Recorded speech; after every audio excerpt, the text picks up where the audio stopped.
जय हिंद साथियों, आप सभी का स्वागत है आज के इस वीडियो सेशन में। दोस्तों, आज के इस वीडियो सेशन में हम लोग बीपीएससी प्री का जो पेपर हुआ है उसका आंसर की का डिस्कशन करने वाले हैं। तो जितने भी मित्र हमारे चैनल पे नए हैं, चैनल को सब्सक्राइब कर लेंगे। पूरे हम लोग 150 प्रश्नों को देखने वाले हैं।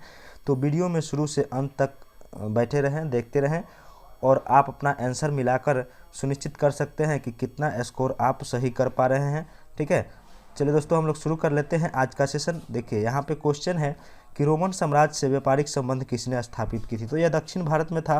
रोमन साम्राज्य का प्रमाण जो है अरिकमेडु बंदरगाह से भी मिलता है, यानी चोल चेर पांड। यहाँ पे इस ऑप्शन के अनुसार यहाँ पे ऑप्शन आपका ए चेर सही आंसर हो जाएगा। जितने भी लोग चेर आंसर किए हैं सही आंसर है। चलते हैं हम लोग अगले क्वेश्चन की ओर। अगला क्वेश्चन जो है, मुस्लिम शासक जिसका साम्राज्य दारुल इस्लाम का एक भाग माना जाता था, तो कौन सा मुस्लिम साम्राज्य था। तो यहाँ पर जो आपका आंसर होगा इल्तुतमिश।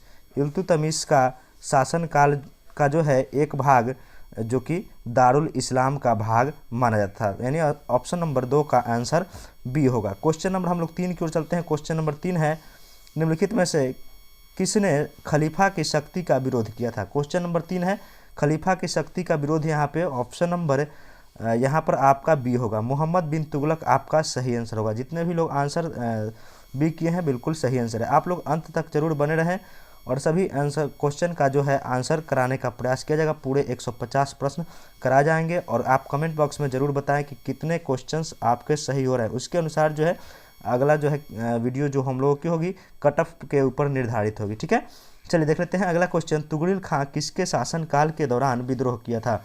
तुगरिल खान जो है 1279 में विद्रोह किया था और उस समय जो है शासन काल था बलबन का। ठीक है, बलबन के काल में विद्रोह हुआ था तुगरिल खान का। ऑप्शन नंबर 4 का होगा आंसर डी।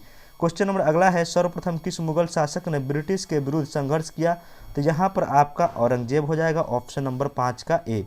अगले प्रश्न की ओर चलते हैं। क्वेश्चन नंबर 6 है कि निम्नलिखित में से किस समाज सुधारक जो है लॉर्ड विलियम बेंटिक के द्वारा कौन कौन सा समाज का में जो है सुधार किया गया। तो सती प्रथा का उन्मूलन किया गया था। ठीक है, यहाँ पर आपका दास प्रथा का उन्मूलन जो है एलनबरो के द्वारा, दास प्रथा ये नहीं होगा। ठगी प्रथा का भी उन्मूलन लॉर्ड विलियम बेंटिक के द्वारा किया गया था। तो यहाँ पर जो है आपका 1, 2, 1, 3 और 4 आंसर होना चाहिए। ठीक है, दास प्रथा का उन्मूलन एलनबरो के द्वारा किया गया था। ठीक है, किसके द्वारा, एलनबरो के द्वारा। तो यहाँ पर आंसर आपका 6 का ऑप्शन नंबर ए होगा। ठीक है, एलनबरो 1, 3 और 4। ठीक, अगला देखते हैं। क्वेश्चन नंबर 7 है, किसने सिंध को विजित करके उसका अधिकरण कर लिया। तो सिंध को विजित करके उसका अधिकरण जो है चार्ल्स नेपियर के द्वारा। ऑप्शन नंबर 7 का आंसर होगा बी। ठीक है, चार्ल्स नेपियर के द्वारा सिंध का विलय किया गया था। चलिए आगे देखते हैं। क्वेश्चन नंबर 8 है, भारत में पहली बार जनगणना किस वर्ष प्रारंभ की गई। तो पहली बार भारत में जनगणना जो है 1872 में और नियमित जनगणना 1881 में। आंसर होगा ऑप्शन नंबर डी। चलते हैं अगले क्वेश्चन के लिए। काफ़ी ही आसान प्रश्न है कि क्वेश्चन नंबर 9 है, भगत सिंह, सुखदेव और राजगुरु को कब फांसी दी गई थी। तो इस ऑप्शन के अनुसार यानी कि आंसर होगा 23 मार्च 1931। 28 सितंबर को भगत सिंह का जन्म हुआ था, इसको भी याद रखेंगे। ठीक है, तो 23 मार्च 1931 को भगत सिंह, सुखदेव और राजगुरु को फांसी हुई थी। क्वेश्चन नंबर अगले की ओर चलते हैं। क्वेश्चन नंबर 10 है कि महात्मा गांधी 1940 में प्रारंभ किए गए व्यक्तिगत सत्याग्रह के तीसरे सत्याग्रही कौन थे। तो यहाँ पर जो आंसर है ये गलत आंसर है। प्रथम सत्याग्रही विनोबा भावे, दूसरे हो जाएंगे जवाहरलाल नेहरू और तीसरे सत्याग्रही आपके ब्रह्मदत्त थे। 10 का आंसर होगा सी। अगले क्वेश्चन की ओर चलते हैं। भारत छोड़ो आंदोलन के दौरान खुफिया रेडियो उषा मेहता, ऑप्शन होगा डी। उषा मेहता और राम मनोहर लोहिया होगा, वो भी आंसर आप कर सकते हैं। तो उषा मेहता आपका सही आंसर होगा। क्वेश्चन नंबर 12 है, मगध शासक बिंबिसार का चिकित्सक कौन था। तो बिंबिसार का चिकित्सक जो होगा जीवक। आंसर होगा 12 का ऑप्शन नंबर बी। अगले क्वेश्चन की ओर चलते हैं। निम्नलिखित में से बिहार में तुर्क सत्ता का वास्तविक संस्थापक किसे माना जाता है।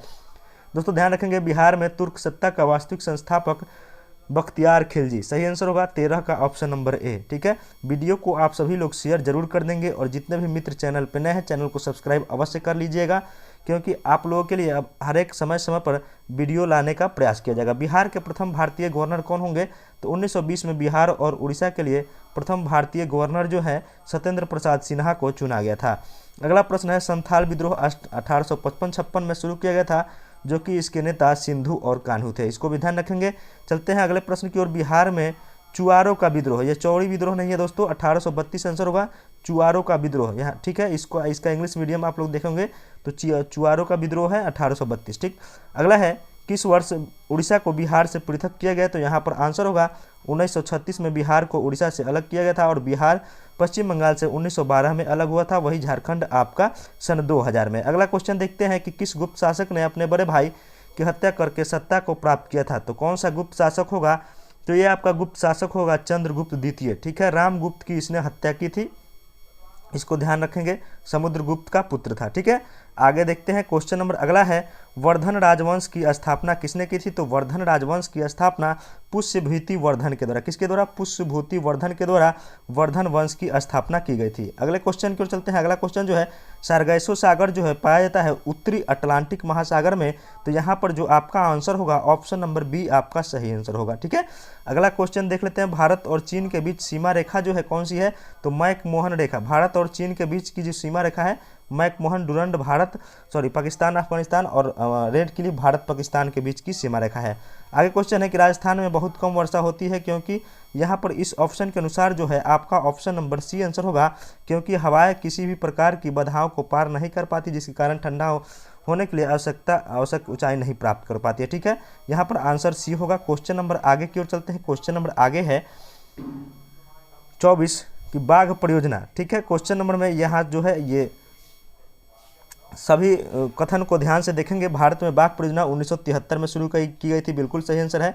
आगे है 2022 में राष्ट्रीय जैव विविधता दिवस का जो थीम था साझा भविष्य का निर्माण, बिल्कुल सही, ये भी आपका सही है। और बाघ परियोजना में बाघ को संरक्षित करना, ठीक है, बाघ को मारना नहीं, बाघ को संरक्षित करना, तो यहाँ पर जो आपका आंसर हो जाएगा 1, 2 और 3 तीनों सही हो जाएगा, ठीक है। अगले क्वेश्चन की ओर चलते हैं। क्वेश्चन नंबर 25, करेवा मिट्टी जो है आपका जम्मू कश्मीर में पाई जाती है, और जम्मू कश्मीर केसर के उत्पादन के लिए काफ़ी प्रसिद्ध है, यानी करेवा मिट्टी केसर के लिए बिल्कुल सही आंसर होगा। 25 का ऑप्शन नंबर ए हो जाएगा। निम्न में कौन सा राज्य भारत में थोरियम के उत्पादन में अग्रणी है, तो भारत में थोरियम के उत्पादन में आपका केरल हो जाएगा। मोनाजाइट बालू जो कि केरल में पाया जाता है, और जो जिससे कि थोरियम निकाला जाता है, ठीक है, मोनाजाइट बालू से। आगे देखते हैं, अखबारी कागज उद्योग के लिए कौन सा स्थान प्रसिद्ध है, तो अखबारी कागज के लिए नेपानगर, और ध्यान रखें अखबारी कागज के लिए नेपानगर मध्य प्रदेश का, ठीक है। होशंगाबाद जो है आपका वो भी पेपर मिल है, ठीक है, वो नोटों के लिए है, ठीक। आगे प्रथम कोयला खान जो है रानीगंज में, ठीक है, प्रथम कोयला खान रानीगंज 1774 में खोला गया था, ठीक है। क्वेश्चन नंबर 28 का ऑप्शन नंबर ए आंसर होगा। आगे देखते हैं क्वेश्चन नंबर 29, भारत की जनगणना 2011 के अनुसार सबसे अधिक अनुसूचित जाति, तो यहाँ पर भील, बिल्कुल सही आंसर होगा। भील जाति सबसे अधिक संख्या में है भारत में, अनुसूचित जाति यानी एसटी। बिहार का कुल भौगोलिक क्षेत्रफल जो है यहाँ पर आपका आंसर होगा, यानी कि बिहार का क्षेत्रफल पूछा गया है 94,163 किलोमीटर, जो आपका आंसर होगा ऑप्शन नंबर बी आपका सही आंसर होगा। 30 का आंसर होगा option number B. Question number आगे हम लोग चलते हैं। क्वेश्चन नंबर अगला जो है 31, बिहार का शोक दोस्तों कोसी नदी को कहा जाता है, वही बंगाल का शोक दामोदर, और ध्यान रखेंगे चीन का शोक हांगहो नदी को कहा जाता है। आगे देखते हैं, बिहार के किस जिले में तेलहर कुंड जलप्रपात है, तो बिहार के कैमूर जिला, बिहार के कैमूर जिला में तेलहर कुंड जलप्रपात है, तो 32 का आंसर होगा ऑप्शन नंबर बी, ठीक है। क्वेश्चन नंबर आगे चलते हैं। क्वेश्चन नंबर, एशिया की सबसे बड़ी ताज़ा जल की गोखुर झील कौन सी है, यानी बिहार का कौन सा झील जो है सबसे बड़ी ताजे जल की गोखुर झील है, तो यहाँ पर 33 का जो आंसर होगा ऑप्शन नंबर ए कंवर झील जो है, कांवर झील बिहार की ताजे पानी की सबसे बड़ी गोखुर झील हो जाएगी। क्वेश्चन नंबर आगे चलते हैं। क्वेश्चन नंबर 34, सबसे अधिक सोना का भंडार बिहार में कहाँ मिला है, अभी हाल ही में करंट का क्वेश्चन है, तो ये बिल्कुल सही 34 का ऑप्शन नंबर ए जमुई आपका बिल्कुल सही आंसर होगा। आगे देखते हैं क्वेश्चन नंबर 35, बिहार के किस जिलों को सिल्क सिटी के नाम से जाना जाता है, तो बिहार के भागलपुर, कौन सा जिला, बिहार के भागलपुर जिला को सिल्क सिटी के नाम से जाना जाता है। अगला क्वेश्चन है, भारत की जनगणना 2011 के अनुसार बिहार में महिला साक्षरता की दर कितनी है, तो यहाँ पर महिला की साक्षरता की दर पूछी गई है, जो कि 51.5%, बिल्कुल सही आंसर होगा 36 का ऑप्शन नंबर सी। वीडियो को आप लोग शेयर जरूर करेंगे, और जितने भी नए मित्र चैनल पे हैं चैनल को सब्सक्राइब अवश्य ही आप लोग कर लेंगे। सौरमंडल का प्रधान आकाशीय पिंड, तो प्रधान आकाशीय पिंड जो हो जाएगा यहाँ पे सूर्य, बिल्कुल सही आंसर होगा ऑप्शन नंबर सी। आगे देखते हैं, पृथ्वी की आंतरिक परत नीफे का निर्माण, नीफे यानी नीफे से Ni से निकेल और Fe से फेरस, नीफे यानी कि नीफे का निर्माण निकेल और फेरस से मिलकर बनता है। भौगोलिक अपर्दन चक्र की संकल्पना किसके द्वारा किया गया था, क्वेश्चन नंबर 39, भौगोलिक अपर्दन चक्र की संकल्पना जो है option number A WM Davis के द्वारा भौगोलिक अपर्दन चक्र की संकल्पना की गई थी। आगे क्वेश्चन देखते हैं कि गरजने वाला चलीसा, प्रचंड पचासा और चीखता साठा ये जो है दक्षिणी गोलार्ध की पौने हैं। ऑप्शन ए होगा दक्षिणी गोलार्ध। ठीक है, चलिए आगे चलते हैं। क्वेश्चन नंबर 41, लोकसभा में सामान्यतः कितने सत्र होते हैं? लोकसभा में सामान्यतः जो है आपके 3 सत्र होते हैं, बजट सत्र, मानसून सत्र और शीतकालीन सत्र। आगे देखते हैं, स्वतंत्र भारत के प्रथम विधि आयोग के अध्यक्ष कौन थे? स्वतंत्र भारत के प्रथम विधि आयोग के अध्यक्ष कौन थे? आगे देखते हैं क्वेश्चन नंबर 43, भारत में यदि एक राज्य का चुनाव लागू किया जाता है तो भारतीय संविधान का कौन सा अनुच्छेद में संशोधन किया जाएगा? 43 का यहाँ पर आंसर 246। ठीक है, आगे देखते हैं, भारत में किस राज्य में पंचायती राज व्यवस्था लागू नहीं है? तो यहाँ पर जो आपका आंसर होगा ऑप्शन नंबर ई कर सकते हैं। ठीक है, यहाँ पे केरल में है, बाकी मेघालय, मिजोरम और नागालैंड में पंचायती राज व्यवस्था लागू नहीं है। क्वेश्चन नंबर 44 का ऑप्शन नंबर ई आंसर होगा। चलिए आगे देखते हैं, भारत प्रत्येक राज्य में लोकसभा सीटों का निर्धारण परिसीमन आयोग द्वारा किया था। इस परिसीमन को किस वर्ष तक रोक दिया गया है? तो यह परिसीमन जो है 2026 तक के लिए। ठीक है, कब तक रोका गया है? 2026। आगे देखते हैं क्वेश्चन नंबर 46 जो है ये आगे है, सर्वोच्च न्यायालय जो है एक क्या है? तो सर्वोच्च न्यायालय संघीय न्यायालय। तो यहाँ पर मानव अधिकारों का संरक्षक, बिल्कुल सही। तो यहाँ पर जो है इसके सभी ऑप्शन सही होंगे, तो यहाँ पर आंसर होगा 46 का ऑप्शन नंबर ई। ठीक है, चलिए आगे देखते हैं 47, पंचायतों के वित्तीय स्थिति में समीक्षा के लिए राज्य सरकार प्रत्येक 5 वर्षों में क्या गठित करती है? तो प्रत्येक 5 वर्षों में जो है वित्त आयोग का गठन किया जाता है। यहाँ पर 47 का आंसर हो जाएगा डी। ठीक है, चलिए आगे देखते हैं क्वेश्चन नंबर, सामुदायिक विकास का मुख्य उद्देश्य क्या है? तो सामुदायिक विकास यानी कि यहाँ पे पर्यावरण संरक्षण, मानव पूंजी का निर्माण, यहाँ पर भी ऑप्शन नंबर ई आपका बिल्कुल सही आंसर होगा। क्वेश्चन नंबर 49 की तरफ बढ़ते हैं। 16वें उपराष्ट्रपति के चुनाव के लिए निर्वाचक मंडल में सदस्यों की संख्या 788, बिल्कुल सही, 788 16वें उपराष्ट्रपति के चुनाव के लिए निर्वाचक मंडल में सदस्य की संख्या थी। आगे देखते हैं कि भारत के राष्ट्रपति कितनी बार पुनः चुनाव के लिए पात्र होते हैं? तो भारत के राष्ट्रपति के लिए चुनाव के लिए जो है कितनी बार भी वो चुनाव लड़ सकता है, इसके लिए कोई बाध्यता नहीं है। क्वेश्चन नंबर आगे देखते हैं, क्वेश्चन नंबर 51, भंडारी समिति का संबंध किससे है? तो भंडारी समिति का संबंध जो है ग्रामीण बैंकों की पुनर्संरचना। तो यहाँ पर आंसर होगा 51 का सी। ठीक है, क्वेश्चन नंबर हम लोग 52 की ओर चलते हैं। क्वेश्चन नंबर 52, तो यहाँ पर देखते हैं कि योजना एनपीएस से संबंधित सही कथन को चुने। या ठीक है, तो सही कथन को यहाँ पे चुनना है दोस्तों, ध्यान रखेंगे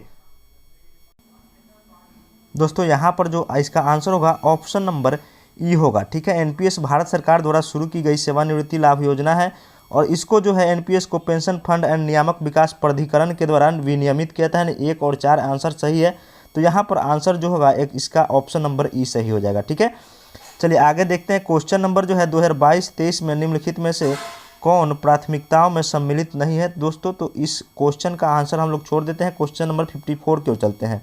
क्वेश्चन नंबर इसका जो है आप लोग आंसर कमेंट बॉक्स में बताइएगा। 53 क्वेश्चन नंबर 54 है कि वित्तीय वर्ष 2021-22 में भारत में टैक्स जीडीपी का अनुपात क्या था? तो 2021-22 में टैक्स जीडीपी का अनुपात जो है 11% 7। आंसर होगा ऑप्शन नंबर ए। 54 का ऑप्शन नंबर ए सही आंसर होगा। क्वेश्चन नंबर आगे की ओर चलते हैं। क्वेश्चन नंबर 55 है, वस्तु वर्गीकरण और समूह के अनुसार विश्वव्यापी निर्यातों में भारत का हिस्सा 2018 में कितना था? 2018 में इसका हिस्सा जो होगा 1.7, इसका सही आंसर होगा। क्वेश्चन नंबर आगे की ओर चलते हैं। क्वेश्चन नंबर यहाँ पर इस क्वेश्चन में थोड़ा सा कंफ्यूजन है, 3.5 भी हमें लग रहा है, तो यहाँ पर आंसर आप लोग इसको देख लेंगे। 3 यदि 5 होगा तो इनमें से कोई नहीं और 1.7 है तो ठीक है।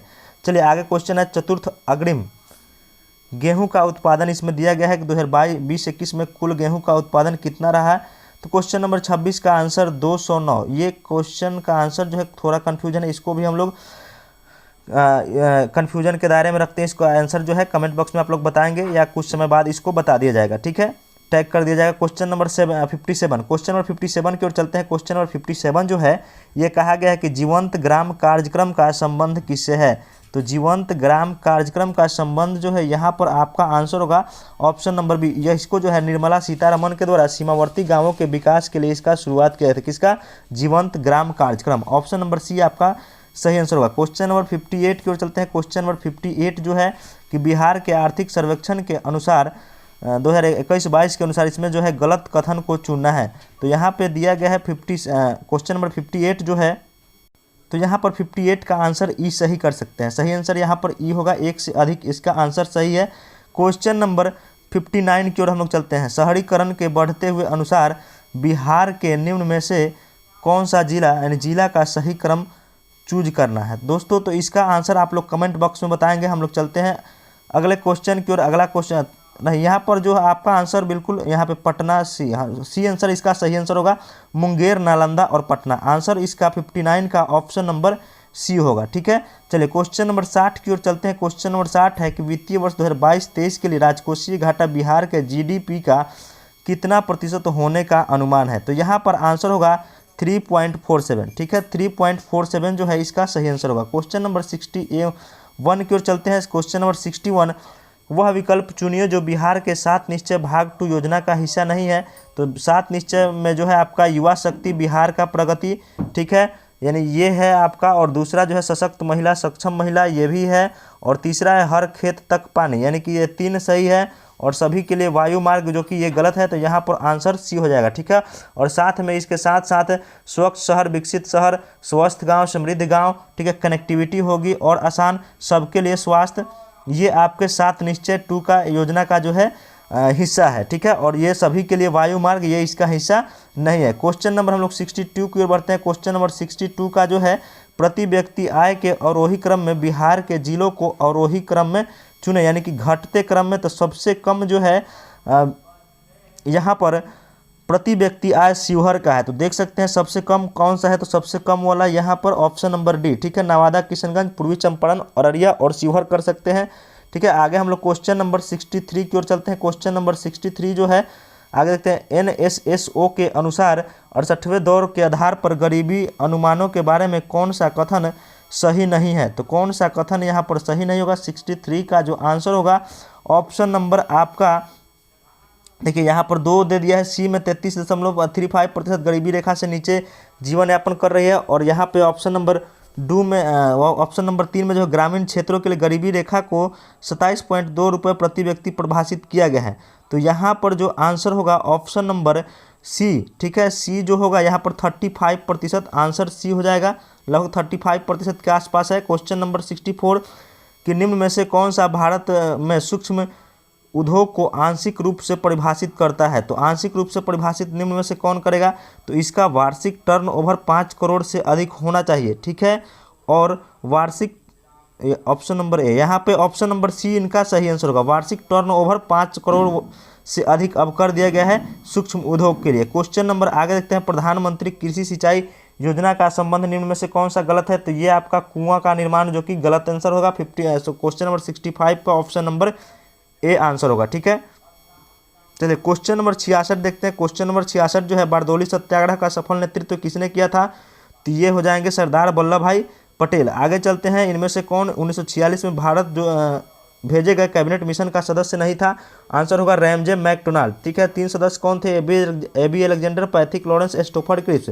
गांधी इरविन समझौता कब हुआ था। तो गांधी इरविन समझौता जो है 5 मार्च 1931, आंसर होगा ऑप्शन नंबर बी। आगे देखते हैं। भारतीय राष्ट्रीय कांग्रेस के किस सत्र में पूर्ण स्वाधीनता। तो लाहौर अधिवेशन 1929 में पूर्ण स्वाधीनता का मांग किया गया था, यानी प्रस्ताव पारित किया गया था। आगे देखते हैं। क्वेश्चन नंबर 70 में है सुभाष चंद्र बोस ने निकोबार द्वीप का नाम बदल करके स्वराज द्वीप और अंडमान, ठीक है, तो यहाँ पे निकोबार द्वीप का नाम बदल करके क्या किया गया था, स्वराज द्वीप, अंडमान का शहीद द्वीप। ठीक है, आगे है फरवरी 1922 में पुलिस चौकी में आग लगने से घटना संबंधित चौड़ी चौरा। तो चौड़ी चौड़ी जो कहाँ है, उत्तर प्रदेश के गोरखपुर में। ठीक है, आगे देखते हैं। क्वेश्चन नंबर 72 खुदीराम बोस ने किस स्थान पर किंग्स फोर्ट की हत्या का प्रयास किया था। तो किंग्स फोर्ट की हत्या का प्रयास मुजफ्फरपुर में। आगे देखते हैं।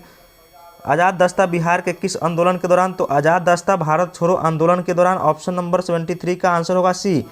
आगे चलते हैं क्वेश्चन नंबर 74 की ओर। 1946 में गठित अंतरिम सरकार के मंत्रिमंडल में श्रम विभाग, तो श्रम संसाधन मंत्री कौन होंगे। जगजीवन राम, सबसे अधिक लंबा कार्यकाल भी रहा है इनका, तो यहाँ पर आंसर होगा जगजीवन राम। ठीक है, चलिए आज़ाद भारत के प्रथम जो है श्रम विभाग का मंत्री इन्हीं को दिया गया था। निम्न में से किस त्यौहार के अवसर पर जयप्रकाश नारायण हजारीबाग जेल से भाग निकले थे। तो हजारीबाग जेल से भाग निकले थे कब, दीपावली में 1942 में 9 अक्टूबर को, ध्यान रखेंगे। तो यहाँ पर जो आंसर होगा ऑप्शन नंबर सी, 75 का सही आंसर सी होगा। आगे है डॉक्टर राजेंद्र प्रसाद संविधान सभा के सभापति चुने गए थे 11 दिसंबर 1946 को, आंसर होगा 76 का सी। ठीक है, आगे चलते हैं क्वेश्चन नंबर 77 की और। क्वेश्चन नंबर 70, सीमांत गांधी के नाम से खान अब्दुल गफ्फार खान को जाना जाता है। लाल कुर्ती के नाम से भी इन्होंने अपने आंदोलन को चलाया था। ठीक है, झांसी की रानी लक्ष्मीबाई की मृत्यु कहाँ हुई थी? ग्वालियर में। ठीक है, जन्म हुआ था वाराणसी में, इसको ध्यान रखेंगे। आगे चलते हैं, बंगाल विभाजन के समय किसने कहा था विभाजन हमारे ऊपर बम की तरह गिरा? किसने कहा था? सही आंसर होगा सुरेंद्र नाथ बनर्जी। ठीक है, आगे चलते हैं क्वेश्चन नंबर 80, सरदार उधम सिंह ने किसे मारा था? तो सरदार उधम सिंह के द्वारा जनरल डायर को। ठीक है, आप लोग कमेंट बॉक्स में बताएंगे कि कर्जन वायली की हत्या किसने की थी। क्वेश्चन नंबर आगे जो है ये मैथ का क्वेश्चन है, तो मैथ का क्वेश्चन है, मैं इसका आंसर बताते चल रहा हूँ। तो यहाँ पर 81 का आंसर 10:48 हो जाएगा। इस आप लोग यानी मैथ का क्वेश्चन बताया जाए तो आपका समय ज़्यादा लगेगा, इसलिए आप लोग इसको सॉल्व कर सकते हैं, अन्यथा इसकी मैथ का क्वेश्चन का जो है एक छोटा सा वीडियो आपको डाल दिया जाएगा कि मैं यहाँ पे केवल आपका इसका आंसर बता दे रहा हूँ। ठीक है, 5 और 6 बजे के बीच दोनों घड़ियों की सुइयाँ एक साथ होगी 5:27 27.3/11 में। ठीक है, कब होगी? तो यहाँ पर ऑप्शन नंबर बी आपका सही आंसर होगा। ठीक है, चलिए आगे चलते हैं। क्वेश्चन नंबर जो है 83, अनिल और सुमन दोनों मिलकर किसी काम को 12 दिन में करते हैं। अनिल अकेले 20 दिनों में कर सकता है, तो सुमन अकेले कितने दिनों में करेगा? तो सुमन जो है अकेले इस काम को यानी 30 दिन में करेगा। ऑप्शन नंबर सी आपका बिल्कुल सही आंसर होगा। 83 का ऑप्शन नंबर सी आंसर होगा। क्वेश्चन नंबर 84 की ओर चलते हैं कि यहाँ पे 55 विद्यार्थियों के कक्षा में 34 क्रिकेट खेलता है, 26 बैडमिंटन खेलता है। तो दोनों खेल खेलने का जो है कम से कम खिलाड़ियों की संख्या, तो दोनों खेल कितने विद्यार्थी? 5 विद्यार्थी खेलेंगे। आंसर आपका यहाँ पे बी हो जाएगा 5। ठीक है, क्वेश्चन नंबर जो है 85, वे दो प्रकृत संख्याएं कौन सी है जिसका गुणनफल 2400 और जिनके वर्गों का गुणनफल 5200 है? तो वो जो हो जाएंगे 60 और 40। ठीक है, क्वेश्चन नंबर 86 की ओर चलते हैं। ठीक है, केवल हम लोग इसका आंसर करते चलेंगे। 86 की ओर चलते हैं। 100 और 500 के बीच कितनी संख्या है जो 4, 5 और 6 से विभाजित होंगी? तो 4, 5, 6 से विभाजित होने वाली संख्या यानी कि एलसीएम निकाल लेंगे, तो दोनों का एलसीएम आपका आ जाएगा 60। 60 से विभाजित होने वाली संख्या देख लेंगे 100 और 150 के बीच में कितना हो जाएगा, यानी कि आपका हो जाएगा 7। संख्याओं की संख्या 7, जैसे हम एग्जाम्पल ले सकते हैं 120, 180 करके लास्ट में 480 तक जाएगा, तो ये संख्याओं की संख्या 7 होगी। आगे देखते हैं 70 की, ये मिश्रण का क्वेश्चन है। तो यहाँ पर क्वेश्चन दे 70 किलोग्राम में जो है बालू और सीमेंट का अनुपात 4:5 है, यानी कि 12 किलोग्राम जो है सीमेंट है। यहाँ भी 12 किलोग्राम यहाँ जो है सीमेंट है, और यहाँ पे 72 कर दिया गया है बालू को, यहाँ पर 48 था, यानी कि 24 किलोग्राम आंसर होगा। तो देख लेते हैं 87 का आंसर होगा ऑप्शन नंबर डी 24 किलोग्राम। ठीक है, आगे क्वेश्चन की ओर चलते हैं। क्वेश्चन नंबर 88 है कि 150 रुपये प्रति दर्जन की दर से संतरे बेचने पर 25% की हानि होती है। 20% लाभ पाने के लिए उसे कितना में बेचना होगा? यानी 150 में बेचने पर 25% की हानि होती है, तो उसको देख लेंगे कितना, यानी कि इसका क्रयमूल्य 200 आ जाएगा। ठीक है, और 20% लाभ पाने के लिए यानी कि 200 का 20% 240। आंसर होगा ऑप्शन नंबर बी। आगे चलते हैं। क्वेश्चन नंबर 89, समचतुर्भुज के विकर्णों की लंबाई 10 और 24 है। इस प्रकार से आप इसका एक भुजा निकाल लेंगे। एक भुजा जो है आपका 13 आएगा और 4 × 13 यानी कि 52 सेंटीमीटर आपका आंसर होगा। क्वेश्चन नंबर 90, 140 मीटर लंबी रेलगाड़ी 60 किलोमीटर प्रति घंटा की चाल से जा रही है। एक कुत्ता उसी दिशा में 18 किलोमीटर प्रति घंटा की चाल से जा रहा है। तो यहाँ यानी कि इसका जो है दोनों का चाल घटा देंगे, समय बराबर दूरी बट्टा चाल, यानी 140 बट्टा आपका हो जाएगा 42 × 5/18। अब यदि आपका इसका कैलकुलेशन कीजिएगा 12 सेकंड आंसर आ जाएगा। ठीक है, कितना मैं फिर से बता, 140 बट्टा 42 × 18/5 कीजिएगा, काटने पर आपका आंसर जो होगा ये आ जाएगा 12 सेकंड। ठीक है, चलिए क्वेश्चन नंबर आगे की ओर चलते हैं। क्वेश्चन नंबर 91, आवर्धक कांच में किसका प्रयोग करते हैं? आवर्धक कांच में उत्तल लेंस का प्रयोग किया जाता है।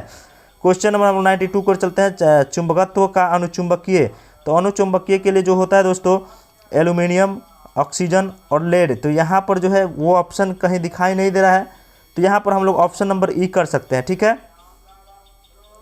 यहाँ समचुंबक सिद्धांत दिया। समचुंबक, एक मिनट देख लेते हैं किसके द्वारा प्रदर्शित समचुंबक, तो यहाँ पे लोहा हो सकता है। ठीक है, इस क्वेश्चन का आंसर जो है थोड़ा कन्फ्यूजेबल है, यहाँ पे लोहा या इनमें से कोई नहीं हो सकता है। आगे देखते हैं क्वेश्चन नंबर 93, परमाणु के नाभिक में क्या पाए जाते हैं? परमाणु के नाभिक में प्रोटॉन और न्यूट्रॉन, बिल्कुल सही आंसर है ऑप्शन नंबर बी। आगे देखते हैं, जिस धातु क्रम प्रक्रिया से धातु मिश्रित अवस्था में पाई जाती है उसे क्या कहते हैं? तो उसको प्रगलन कहेंगे। आगे देखते हैं क्वेश्चन नंबर 95, कौन सा पीतल के घटक है? पीतल के घटक हो जाएंगे तांबा और जस्ता। ठीक है, आगे देखते हैं अनबुझा चूना। अनबुझा चूना यानी कि CaO कैल्शियम ऑक्साइड, बुझा हुआ चूना का सूत्र होता है कैल्शियम हाइड्रोक्साइड, CaOH2 अनबुझा चूना CaO कैल्शियम ऑक्साइड। ठीक है, आगे देखते हैं क्वेश्चन नंबर, जंग लगे लोहे के वजन में क्या परिवर्तन होगा। तो जंग लगे लोहे के वजन में पहले बढ़ता है, बाद में उसका जंग जो है हटने के बाद कम होता है। तो यहाँ पर 97 का आंसर होगा ऑप्शन नंबर सी। श्वेत धातु के नाम से प्लेटिनम को जाना जाता है, बिल्कुल सही आंसर है ऑप्शन नंबर बी। आगे चलते हैं क्वेश्चन नंबर 99 की तरफ। क्वेश्चन नंबर 99 है उत्कृष्ट धातुओं के संदर्भ में कौन सा कथन सही है। तो उत्कृष्ट धातुओं के संबंध में जो है यह प्रकृति में शुद्ध रूप से पाए जाते हैं, जैसे में आपके सोना, चांदी, तांबा ये सब हो गए। तो यहाँ पे केवल और केवल आपका आंसर जो होगा एक होगा ऑप्शन नंबर डी। ठीक है, क्वेश्चन नंबर आगे की तरफ चलते हैं। निम्नलिखित कथनों पर विचार कीजिए। शुद्ध जल में नमक घोलने पर जल का क्वथनांक बढ़ जाता है, बिल्कुल सही, और हिमांक घट जाता है। तथा जल में मिथाइल अल्कोहल डालने पर जल का क्वथनांक घट जाता है। तो यहाँ पर इसका जो है दोनों कथन सही है, तो आंसर होगा ऑप्शन नंबर सी। ठीक है, चलते हैं अगले क्वेश्चन की ओर। बायोगैस में कौन सा। तो बायोगैस में जो है यहाँ पे मीथेन पाया जाता है। ठीक है, तो 101 का आंसर जो होगा ऑप्शन नंबर डी होना चाहिए, मीथेन। ठीक है, क्या होगा option number D, methane. Question number आगे की ओर चलते हैं। क्वेश्चन नंबर अगला है 102। निम्नलिखित में से किस रसायन के कारण पटाखा फूटने से चमकदार लाल।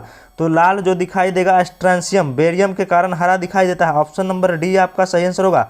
लवण युक्त वातावरण प्रेमी पौधों को क्या कहते हैं, लवणोद्भिद। ऑप्शन नंबर सी आपका सही आंसर होगा। क्वेश्चन नंबर 104 कवक पौधा, कवक पौधा में यानी कवक में पर्णहरित नहीं पाया जाता, यानी कि ये पौधा में पाया जाता है। ठीक है, पर्णहरित जो है केवल पौधों में पाया जाता है। कवक जो है एक प्रकार का जीव है। ठीक है, तो इसमें पर्णहरित नहीं पाया जाएगा। क्वेश्चन नंबर 105 परागकण की सुपरिभाषा है। परागकण के द्वारा परागकोश को कुलोमद्रित तक स्थानांतरित होने की बिल्कुल सही, ऑप्शन नंबर डी आपका सही आंसर होगा। परागकण की सुपरिभाषा ऑप्शन नंबर डी आपका सही आंसर होगा। आगे चलते हैं क्वेश्चन नंबर 106 की तरफ। पौधों में अपना पोषक तत्व किससे प्राप्त करते हैं। तो पौधे अपना पोषक तत्व वायु, जल, मृदा इन सभी से प्राप्त करते हैं। तो यहाँ पे ऑप्शन होगा ऑप्शन नंबर ई। आगे चलते हैं पाइन, फर, स्प्रूस इन सभी जो है किसके उदाहरण है। तो ये सभी जो है अनावृत बीजी, जिम्नोस्पर्म। आंसर होगा 107 का ऑप्शन नंबर ए। आगे चलते हैं। निम्न में से कौन सा जोड़ा सही सुमेलित है। बिल्कुल सही, यहाँ पर ट्यूबरकुलोसिस के लिए यहाँ दिया है एटीएस, जो कि गलत है। मलेरिया के लिए जो दवा प्रयोग में लाई जाती है उसका नाम है क्लोरोक्विन, बिल्कुल सही। तो 108 का ऑप्शन नंबर सी बिल्कुल सही आंसर होगा। क्वेश्चन नंबर हम लोग आगे की तरफ चलते हैं। लाल रक्त कणिका विहीन। तो लाल रक्त कणिका विहीन जो है इसको आप लोग इसका आंसर कमेंट बॉक्स में करेंगे। ठीक है, चलते हैं हम लोग क्वेश्चन नंबर 110 की ओर। कार्बन हाइड्रेट के अपघटनोपरांत अंतिम रूप से उसका अंतिम उत्पाद जो होगा ग्लूकोज, बिल्कुल सही आंसर होगा ग्लूकोज। आगे देखते हैं। अधिकतर एंजाइम प्रोटीन होते हैं। अधिकतम एंजाइम क्या होते हैं, प्रोटीन होते हैं। 111 का आंसर जो होगा डी होगा। किस वैज्ञानिक चिकित्सक ने पहली बार टीका का खोज किया था। Edward Jenner. एडवर्ड जेनर ने चेचक के टीका का खोज किया था। तो यहाँ पर आंसर होगा option number D. Washing machine जो है आपका अपकेंद्रण के सिद्धांत पर कार्य करता है। ऑप्शन नंबर बी आपका सही आंसर होगा। प्रकाश किस माध्यम में न्यूनतम इसका चाल होगा। तो वायु में 3 लाख किलोमीटर प्रति सेकंड, निर्वात में भी 3 लाख, जल में 2.25 लाख और कांच में 2 लाख किलोमीटर प्रति सेकंड होगा। तो यहाँ पर ऑप्शन नंबर बी 114 का आंसर बी होगा। सदिश राशि कौन सा नहीं है। तो वेग, बल, आघूर्ण और विस्थापन आपका सदिश राशि है, वहीं गति जो है आपका सदिश राशि नहीं है, बिल्कुल सही आंसर होगा ऑप्शन नंबर डी। आगे देखते हैं गति यानी कि चाल। आगे देखते हैं क्वेश्चन नंबर, यदि धरती की घूमने की गति बढ़ा दी जाए तो भूमध्य रेखा पर पिंड का वजन यानी कि भार जो है घट जाएगा। ऑप्शन नंबर ए आपका सही आंसर होगा। ठीक है, चलिए आगे चलते हैं। अगला क्वेश्चन जो होगा, अगला क्वेश्चन है गति के सर्वप्रथम नियम को किसने प्रतिपादन किया था। तो गति के नियम का प्रतिपादन न्यूटन के द्वारा किया गया था। ऑप्शन ए आपका बिल्कुल सही आंसर है। क्वेश्चन नंबर 118 है। किसी नियम के अनुसार समान ताप दाब पर सभी गैसों के निश्चित आयतन में अणुओं की संख्या समान होती है। तो ये होगा आपका एवोगैड्रो का नियम। ऑप्शन नंबर 118 का आंसर होगा सी। अपेक्षता का सिद्धांत या सापेक्षता का सिद्धांत दोनों एक ही बात है। यहाँ पर अल्बर्ट आइंस्टीन के द्वारा दिया गया था। आंसर होगा डी। एक संवाहक तापक्रम परिवर्तन के लिए विभव का परिवर्तन यह किस घटना पर आधारित है। तो यहाँ पर सीबेक प्रभाव हो जाएगा। आंसर होगा बी। ठीक है, आगे चलते हैं क्वेश्चन नंबर 121 की तरफ। क्वेश्चन नंबर 121 जो है